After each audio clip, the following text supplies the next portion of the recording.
Бұл Пекин қырыққабаты. Анасы оны не істейді?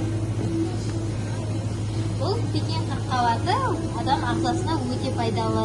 Витаминдер ішінде өте көп. Қазір көктем мезгілі болғасын, сендерге витамин көп керек. Сондықтан сендерге үйге барып оған салат жасап беремін, е? Анасының ойын тағы да қандай пайдасы бар? Оны ертең сен балабақшаға барғанда апайыңнан сұра, жарай ма? Сәлематсыңдар ма, Көзайым Әділі? Қалайсыңдар? Жақсы.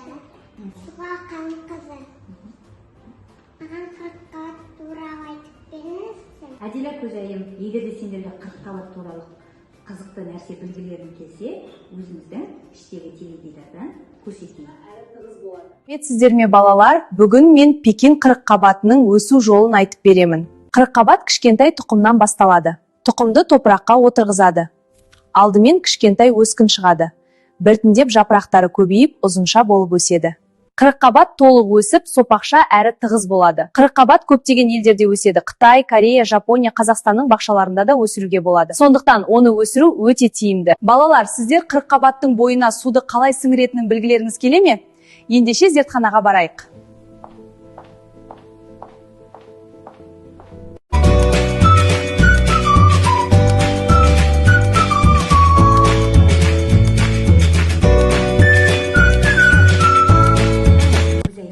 Біздер зертханаға келдік. Ендеше біздер мына қырыққабаттың зерттеп, қандай пайдасы бар екенін мен сендерге көрсетемін. Бұл жаңағы Пекин қырыққабаты. Ол өзі сопақша көптеген қабықтардан тұрады екен. Осы қырыққабаттың қазір бір қабығын алып, оны біздер деген суға саламыз.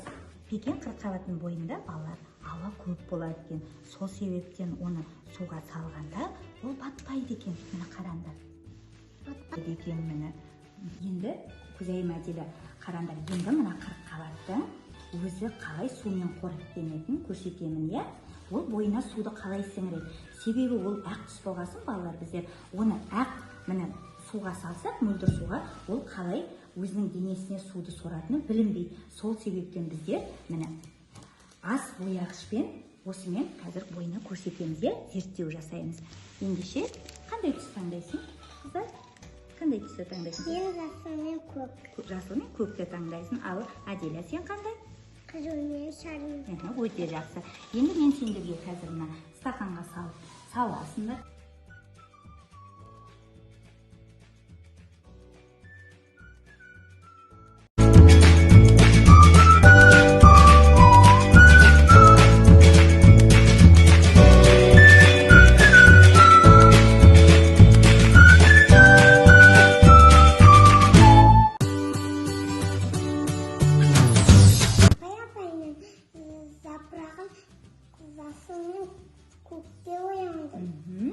Міне, Көзайым, көрдің бе? Жаңағы Пекин жапырағы өзіне суды міне осындай түрлі түспен өзінің бойына сіңіреді екен. Ал Әділі? Қызыл менікі сары.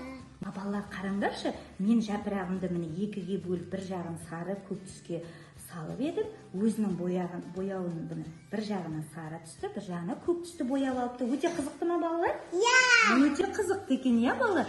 Әділі, Көзайым, енді мені мұқият тыңдаңдар. Бұны ас бояғышпен қосып, араластырып, тамаққа салмаймыз. Тек қана өзін қолданамыз, балалар? Түсіндіңдер ғой? Әділі, Көзайым, сендерге зертханалық жұмыс ұнады ма? Әрине апай. Ұнаса, алдағы уақытта әлі де көкөністерді зерттейтін боламыз, Рахмет, балалар.